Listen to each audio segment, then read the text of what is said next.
Hey guys, today I'm going to be showing you how to mod the stock front fork on a Razor MX650 to have more travel and no longer bottom out.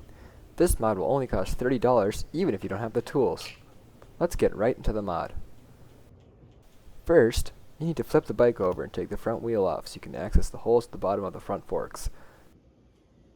The nut sizes are 19mm and 17mm.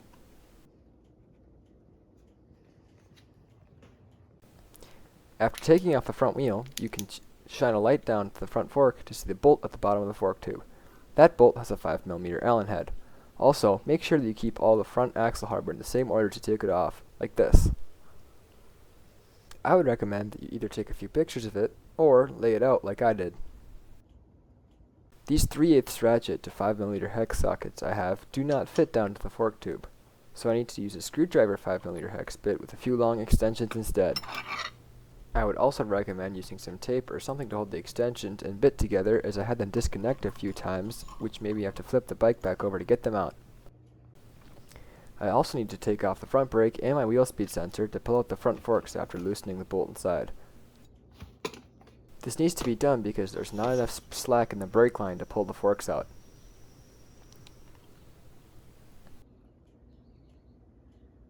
After pulling out the forks, these dust covers can pop right off. The next thing you need to do is remove these nylon fork sleeves. To do that, I used a flathead screwdriver to lift the bushing so it can compress more, and used a bent piece of scrap steel rod to hook it out. A washer on a piece of threaded rod or a thick coat hanger could also be used to do this.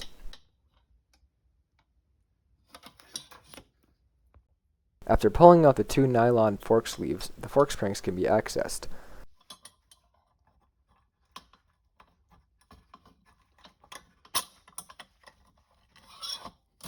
There are also more bushings to center the springs and fork tubes.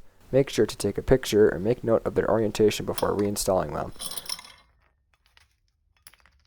For example, this one on top of the spring has a larger recession intended to go upwards, having the other side with a smaller recession facing towards the spring. Here's what the forks look like after everything is removed from the inside.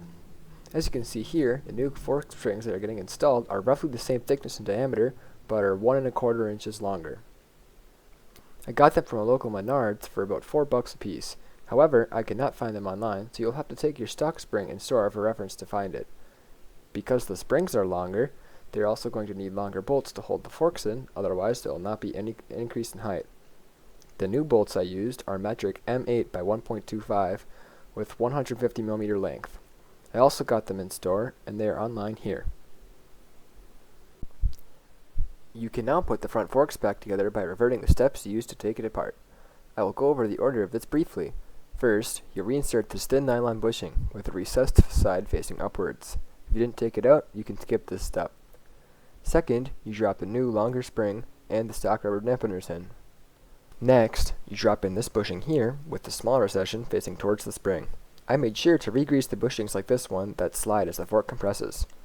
After that, I popped both of these nylon fork sleeves back in. You can now reinsert the fork tubes themselves with the longer bolts in them. Make sure you don't forget these dust covers. Then, you can tighten the bolts inside of the front fork down. And finally, the brake and also the front wheel can be reinstalled. Here's what the bike looks like after the mod. The front fork makes the front of this bike sit about an inch higher. You can see a small difference from how my bike sits to a stock one. However, the biggest difference is that the fork bottoms out much less, if at all. Here's a small clip of me riding it.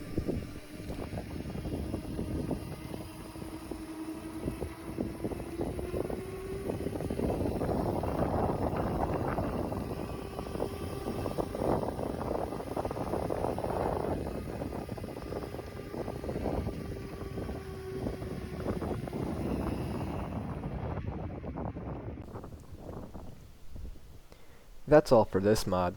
I would say this is a great mod for anyone who wants the front fork to feel less clunky, is on a budget, and doesn't want to invest in a nicer air front fork just yet. This mod took me about an hour, so if you have worked on anything like this before, it won't be too difficult. That's it for this video. Thanks for watching.